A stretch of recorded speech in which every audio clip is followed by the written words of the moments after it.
말씀 충만과 말씀 충만과 성령 충만이 성령 충만이 해답이다. 해답이다. 말씀 충만과 말씀 성령 충만. 충만이 해답이다. 말씀 충만과 성령 충만이 해답이다. 아멘. 이런 제목으로 오늘 나누기 원합니다. 누가복음 24장 13절 성경을 펴니다. 신약성경 제성경으로 140페이지 누가복음 24장 13절 같이 읽어봅니다. 시작. 그날에 그들 중 둘이 예루살렘에서 25리 되는 엠마오라는 마을 가면서 이 모든 된 일을 서로 이야기하더라. 그들이 서로 이야기하며 문의할 때 예수께서 가까이 이르러 그들과 동행하시나 그들의 눈이 가리워져서 그인 줄 알아보지 못하거늘. 아멘. 그날은 언제냐면은 예수님이 돌아가시고 3일째 되던 날, 그 주일 그날이에요. 예수님 부활하신 그날이죠. 근데 제자들 가운데 두 사람이 예루살렘에서 25리면은 10km예요.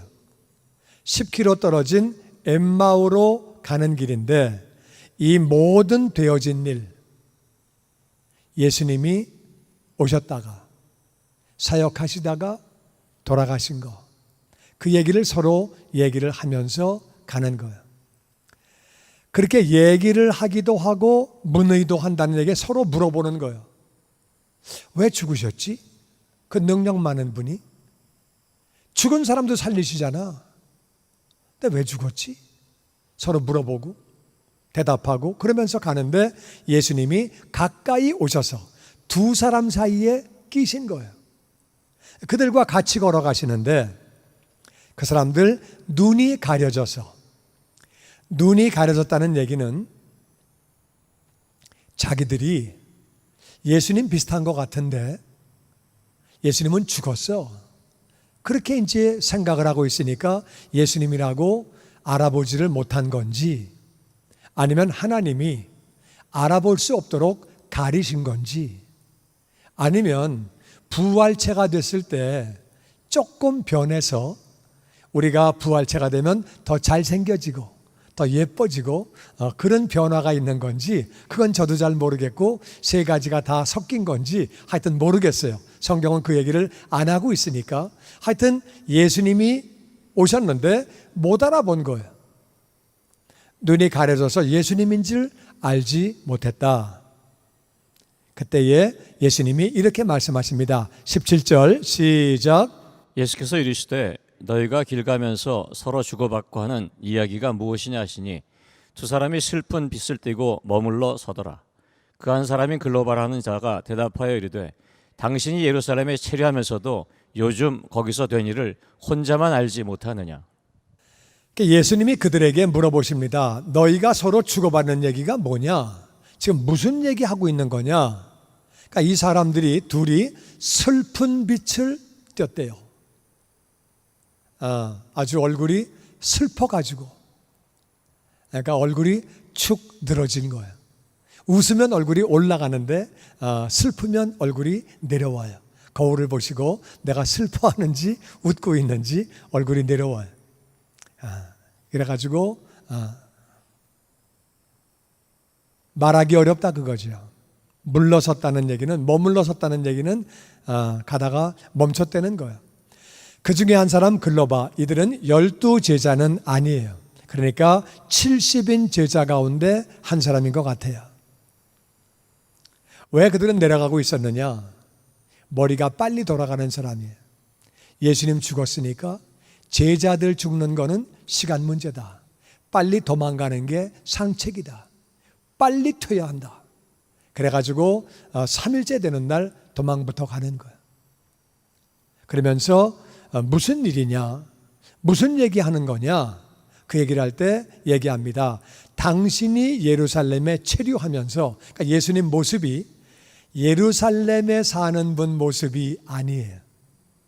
여러분 보시면 도시 사람과 시골 사람을 구별합니까? 잘 못해요. 조금 표시가 나는데 예수님이 예루살렘에 사시는 모습이 아니고 시골 분의 모습이에요. 그러니까 예루살렘에 잠깐 체류한다 그 말이에요. 아니 예루살렘에 있었으면서 어떻게 요즘 거기서 된 일을 혼자만 모르냐? 다 아는데 다 아는 사실을 왜 당신은 몰라? 어떻게 몰라? 우리가 말하는 거 몰라 지금? 그 몰라? 이렇게 이제 얘기를 반문하는 거예요. 그러면서 19절에 이렇게 예수님이 또 질문하십니다. 시작. 이르시되 무슨 일이냐? 이르되 나사렛 예수의 일이니 그는 하나님과 모든 백성 앞에서 말과 일에 능하신 선지자이거늘 우리 대제사장들과 관리들이 사형 판결에 넘겨주어 십자가에 못 박았느니라. 우리는 이 사람이 이스라엘을 속량할 자라고 바랐노라. 아멘.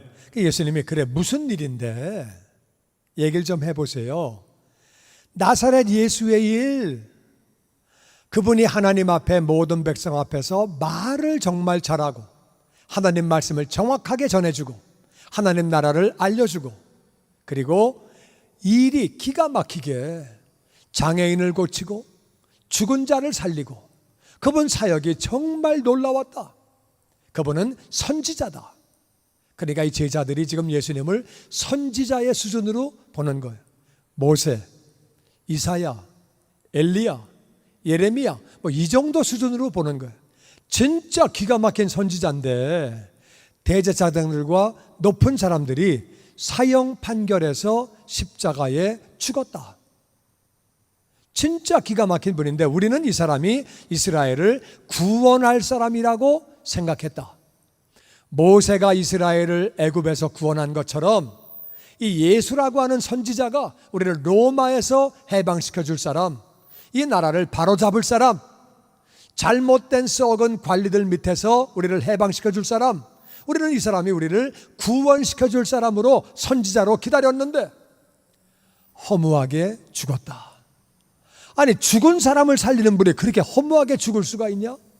다 끝났다 이제는. 기가 막힌 선지자인 줄 알았더니 그렇게 죽어버리고 그렇게 다 끝났다. 이 사람이 이스라엘을 구원할 줄 알았더니 허무하게 끝난 거다. 이제 그렇게 말을 하고 그 다음에 이런 얘기를 합니다. 오늘 아침에, 그러니까 주일 아침이죠. 오늘 아침에 여자들이 무덤에 갔는데 무덤이 비어 있다고 와서 얘기했다. 그뿐만 아니라 거기서 천사를 만났다고 이야기하더라. 무덤은 비었고 그래가지고 우리 제자들 가운데 둘이 가서 무덤이 비어 있는 것을 확인했다. 그러니까 어떻게 시체가 없어지냐? 무덤이 빈다는 건 무슨 말이고 천사가 부활했다는 말은 무슨 말이고 우리는 아주 굉장히 혼란스럽고 당황스럽고 그리고 황당하다. 어떻게 시체가 없어지냐? 말도 안 되고 천사를 봤다는 건 또 무슨 소리고 천사가 예수님 부활했다는 건 무슨 소리고 진짜 우리 헷갈린다. 뭐가 뭔지 모르겠고 우리는 일단 자리를 피하고 우리가 지금 이렇게 도망가는 거다. 그때 주님이 25절에 이렇게 말씀하십니다. 시작. 이르시되 미련하고 선지자들이 말한 모든 것을 마음에 더디 믿는 자들이여 그리스도가 이런 고난을 받고 자기의 영광에 들어가야 할 것이 아니냐 하시고 이에 모세와 모든 선지자의 글로 시작하여 모든 성경에 쓴 바 자기에 관한 것을 자세히 설명하시니라. 예수님이 미련하다고 야단치십니다. 미련하다. 선지자들이 말한 모든 것은 성경이에요. 선지자들이 기록한 거죠. 구약 성경인데 예수님이 이 말씀하실 때는 신약 성경이 없었어요. 선지자들이 말한 것을 마음에 더디 믿냐? 왜 이렇게 아직도 안 믿냐? 늦게 믿는다는 거예요. 더디 믿는다는 거예요. 그리스도가 메시아가 이렇게 고난을 받고 자기 영광에 들어가야 할 것이 아니냐? 구약 성경에 보면은 메시아가 고난을 받고 메시아가 영광에 들어갈 것이 구약 전체 내용이에요. 그러니까 구약은 보면은 예수님이 고난 받으시는 내용, 그리고 예수님이 영광을 받으시는 내용이 구약의 내용이라 그 말이에요. 근데 그걸 너희들이 왜 모르냐? 그러면서 예수님이 모세와 모든 선지자의 글, 모세는 창세기, 출애굽기, 레위기, 민수기, 신명기 5권이 이게 모세의 글이고 나머지는 선지자의 글이에요. 그래서 모세의 글, 선지자의 글 그걸로 시작해서 성경에 나와 있는 대로 자기에 관한 것을 설명하셨다. 예수님이 말씀을 풀어주시는 거예요. 봐라, 요셉이 종으로 팔렸잖아. 그게 누구를 상징하는 거냐? 메시아가 팔리는 거야. 내가 팔렸잖아. 내가 돈에 팔렸잖아. 똑같은 얘기 아니야. 모세가 이스라엘을 구원할 때 어린 양을 잡아 죽이고 피를 문 임방과 문설주에 발랐잖아. 양을 죽여서 그들이 구원받았잖아. 양 죽은 어린 양이 누구를 의미하는 거냐? 나를 의미하는 거지. 모세가 광야에서 장대에다가 뱀을 달았잖아. 장대에 높이 달린 게 뭐냐? 메시아가 십자가에 달리는 거 아니냐? 요나가 물고기 뱃속에 3일 동안 있었던 게 뭐냐? 내가 3일 동안 무덤에 장사되었다가 그 다음에 부활하는 거 아니냐? 그러면서 예수님이 시편에 나와 있는 모든 예수님의 고난에 대한 것, 이사야서에 나와 있는 고난에 대한 것, 모든 것들을 설명해 주시는 거예요. 내가 손과 발을 찔리고 내가 목마를 때에 식초를 마시게 되고, 그거 다 나와 있는 얘기 아니냐? 그게 다 손발 내가 찍히고 다 옆구리 찍힌 거 아니냐? 내가 그렇게 가랄 때 식초를 먹게 되고, 그런 예언을 다 설명하시면서 그런 다음에 영광에 들어가는 모습이 시편에 있고 다 영광의 모습이 나와 있지 않느냐? 모든 절기가 나에 대한 얘기고 모든 양식이 나에 대한 얘기고, 이걸 쭉 설명을 다 해주시는 거예요.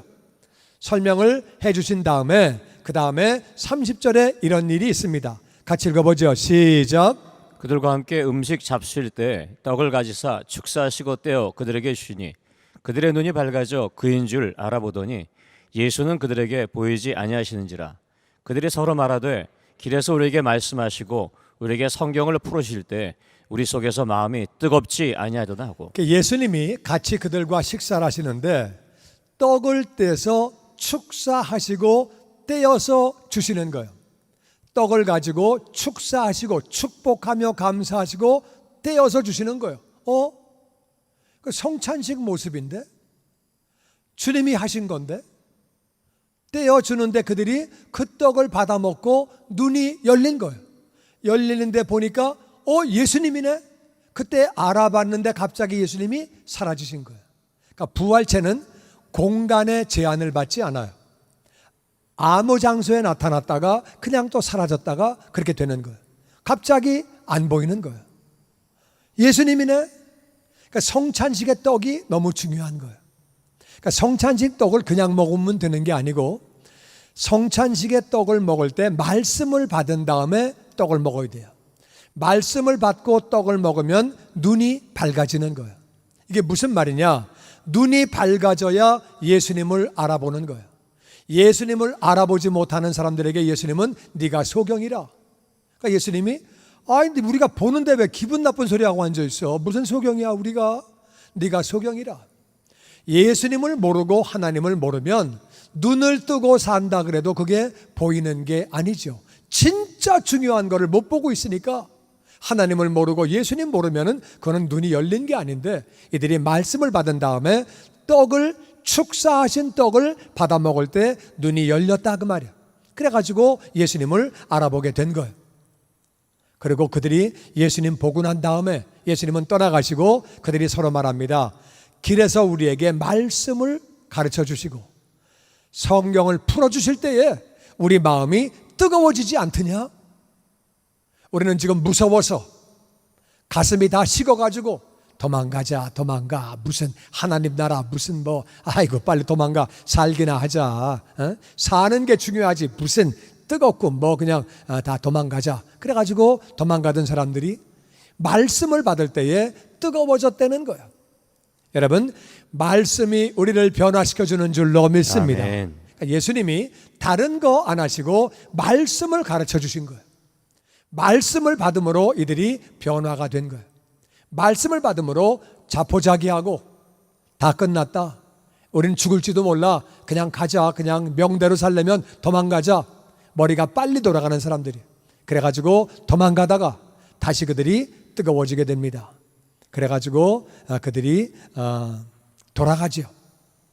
곧 그 자리에서 밥 먹다 말고 일어서서 예루살렘으로 돌아갑니다. 그리고 제자들을 만납니다. 얼마 전에 살기 위해서 예루살렘을 떠나갔어요.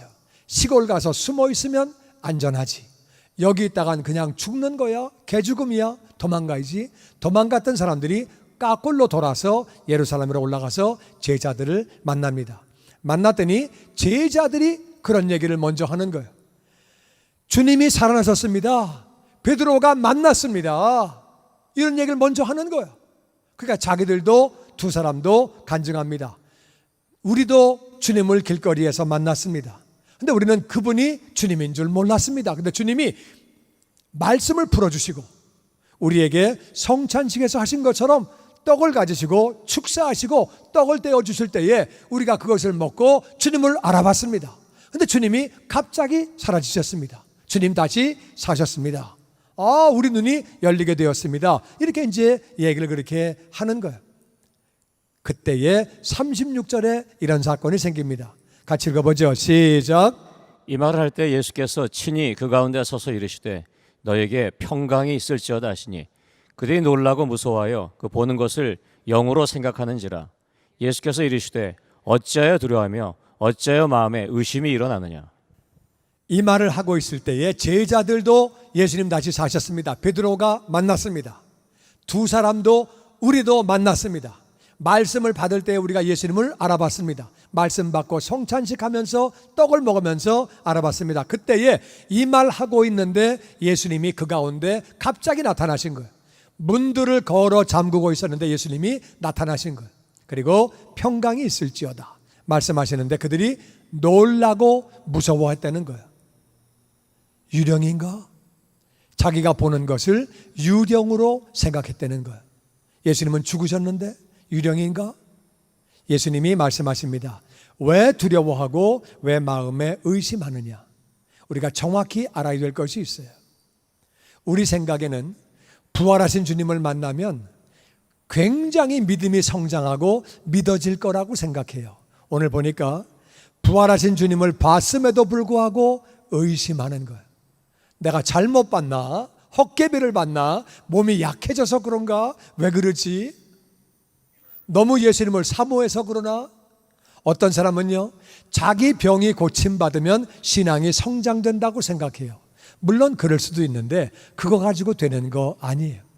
기도 응답 받으면 믿음이 엄청 성장한다고 생각하는데 그럴 수도 있어요. 그런데 그렇지도 않아요. 예수님을 죽이라고 못 박으라고 외친 사람들 가운데 상당수는 병 고침받고 귀신 떠나가고 자기 가족 가운데 장애인들이 고침받고 오병이어로 떡을 얻어먹고 기적을 다 경험했던 사람들이에요. 그런 기적이 있다 그래가지고 우리가 믿어지는 거 아니라 그 말이에요. 이 제자들이야말로 예수님 옆에서 기적을 다 본 사람이에요. 별의별 기적을 다 보고 예수님이 물 위로 걸어가시는 것도 봤어요. 풍랑을 잠잠하게 하시는 것도 봤어요. 저분이 누군데 풍랑도 순종하냐? 어떻게 바다가 순종하냐? 이게 말이 되냐 이게? 충격스러운 모습을 엄청 봤는데 엠마오로 도망가는 거예요. 살고 보자. 여기 있어봐야 죽는다. 별걸 다 봤음에도 불구하고 선지자야. 예수님이 본인이 하나님의 아들이라고 몇 번을 말씀하셨어요. 내가 죽어야 된다고 몇 번 말씀하셨어요. 난 죽고 난 뒤에 부활한다고 몇 번 말씀하셨어요. 아무리 말해도 안 들리는 거예요. 아무리 말한다고 되는 게 아니에요.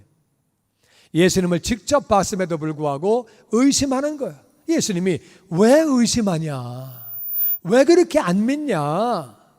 왜 더디 믿냐? 그들은 예수님을 영으로 유령이 나타났나 보다. 유령이 아이고 무서워라 아이고 이러고 앉아있다 그 말이에요. 예수님이 44절에 이렇게 하십니다. 같이 읽어보죠. 시작. 또 이르시되 내가 너희와 함께 있을 때 너에게 말한 바 곧 모세의 율법과 선지자의 글과 시편의 나를 가리켜 기록된 모든 것이 이루어져야 하리란 말이 이것이라 하시고 예 그들의 마음을 열어 성경을 깨닫게 하시고. 참 예수님이 기가 막힌 분이에요. 제자들에게 또 성경 공부를 시작합니다. 그 전에 많이 가르치신 거예요. 10번, 20번 가르치셨어요. 근데 또 가르치시는 거예요.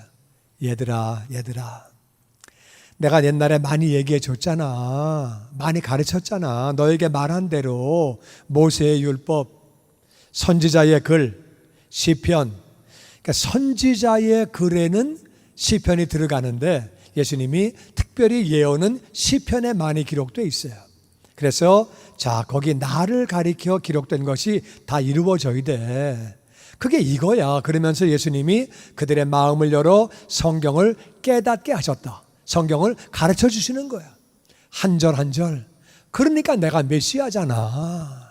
그 내가 이렇게 죽은 거잖아. 고난을 당하고 채찍에 맞았고. 이사야 53편을 읽어봐.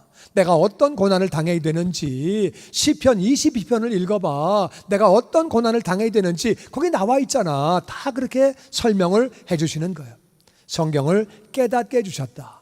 다른 거 안 하시고 예수님이 제자들에게 성경 공부를 시키신 거예요. 성경을 깨닫게 해주신 거예요. 그리고 46절에 이렇게 말씀하십니다. 시작. 또 이르시되 이같이 그리스도가 고난을 받고 제3일에 죽은 자 가운데서 살아날 것과 또 그의 이름으로 죄사함을 받게 하는 회개가 예루살렘에서 시작하여 모든 족속에게 전파될 것이 기록되었으니 너희는 이 모든 일의 증인이라. 아멘. 그래서 내가 말하는 대로, 내가 너희들 가르쳐 준 대로 메시아는 고난을 받아야 돼. 고난을 받아야 되고 죽어야 돼.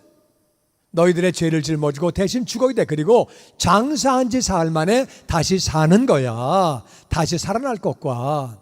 그리고 예수님의 이름으로 죄사함을 받게 하는 회개, 예수님의 이름으로 죄사함을 받게 하는 회개, 예수님의 이름으로 우리가 회개하기만 하면 죄 용서를 받는 줄로 믿습니다. 아멘. 예수님의 이름으로 죄사함을 받게 하는 회개가 예루살렘에서 시작하여 모든 족속에 전파될 것이 구약에 기록되어 있지 않느냐. 이것은 이사야서와 미가서에 기록되어 있습니다.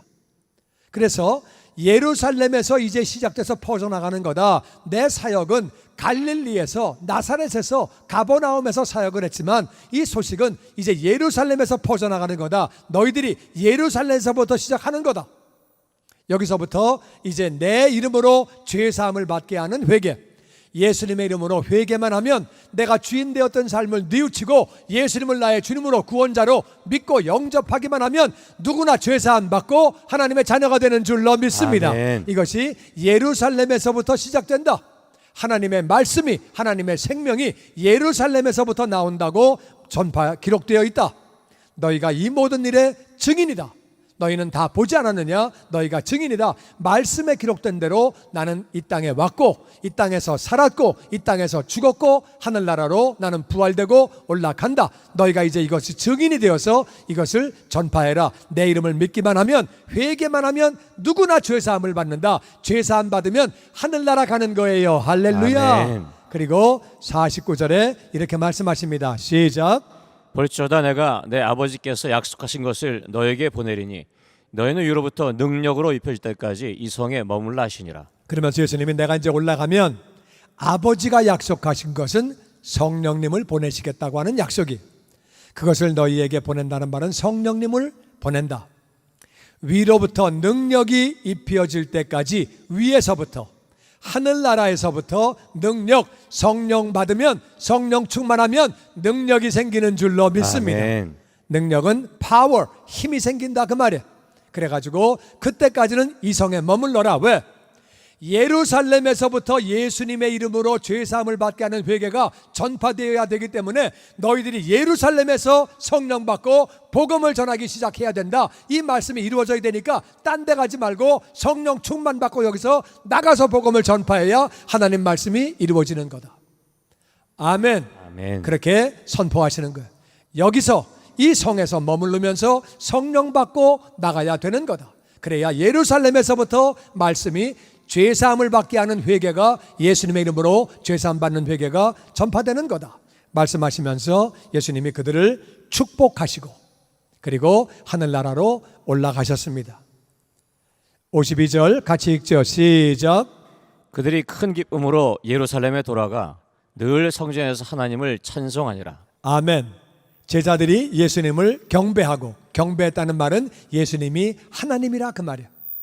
이제는 더 이상 선지자 수준이 아니고 하나님이라, 모세의 수준이 아니고 엘리야의 수준이 아니고 그분이 하나님의 아들 메시아라. 할렐루야. 아멘. 그리고 큰 기쁨으로 겁먹고 도망가던 사람들이, 겁먹고 문 닫고 고민하고 두려워하던 사람들이에요. 예수님을 선지자로 보는 사람도 있었어요. 그들이 예루살렘으로 돌아가서, 그들은 다 갈릴리 출신이에요. 자기 집으로 가야 돼요. 그런데 예루살렘으로 갔다는 거예요. 그리고 그 성전에서 하나님을 찬송하며 그렇게 기도하다가 성령 충만 받아서 할렐루야 아멘. 예수님의 복음을 예루살렘에서부터 전하게 되고, 그래서 많은 영혼들이 돌아오게 되고, 누가는 누가복음을 기록하고 사도행전을 기록했어요. 그래서 누가복음은 사도행전과 연결되어지는 거예요. 그래서 그 제자들이, 도망가던 제자들이 예수님을 부인하고 그리고 다 도망가고 겁을 먹었던 제자들이 성령 받고 나서 어떻게 변했는지 그렇게 사도행전에 정확하게 기록을 하고 있습니다. 그들이 변화가 되어가지고 담대하게 복음을 전하고, 그리고 옥에 갇혀도 의도마저도 복음을 전하고 놀랍게 복음을 전하면서 축복의 통로가 되는 그 모습을 누가가 누가복음과 사도행전에서 그렇게 연결시켜서 보여주고 있습니다. 사랑하는 성도 여러분, 예수님은 떠나가시면서 말씀하셨어요. 성령 충만 받아야 너희가 복음을 전하게 되고 축복의 통로가 된다. 성령 충만 받으라고 말씀하시고 떠나가신 거예요. 여러분, 오늘 설교 제목은 말씀 충만과 성령 충만이 해답이라는 그런 제목이에요. 우리 인생에서 제일 중요한 건 말씀 충만이에요. 말씀 충만, 말씀을 받아야 예수님이 메시아이고 예수님이 하나님의 아들이고 나를 위해 죽으셨고, 말씀을 받아야 그것이 깨달아지고 믿어진다 그 말이에요. 아멘. 말씀을 받아야 돼요. 봐도 안 되는 거예요. 기적을 체험해도 안 되는 거예요. 봐도 누군지 못 알아보는 거예요. 봐도 유령인가? 이러고 앉아있는 거예요. 봐도 안 되는 거예요. 말씀을 받을 때에 뜨거워지는 거예요. 예수님은 그 제자들에게 또 말씀을 가르치시는 거예요. 봐라, 이러니까 내가 메시아지 않니? 이러니까 이게 내가 고난을 받아야 되는 거 아니냐? 말씀에 나와 있지 않느냐? 그리고 영광에 들어가는 거 아니냐? 말씀을 풀어주시는 거예요. 길에서 가시면서, 그리고 12제자를 그들을 만났을 때도 말씀을 풀어주시고, 예수님은 말씀을 그렇게 풀어주시는 거예요. 그러니까 말씀을 받으면 예수님이 누군지, 내가 누군지, 하나님이 누군지를 알게 되는 거예요. 나는 죄인이에요. 지옥 갈 죄인이에요. 예수님이 어떤 분인지, 하나님이 어떤 분인지, 내가 인생을 왜 사는 건지, 인생의 실상을 알게 되고 본분을 알게 되는 거예요.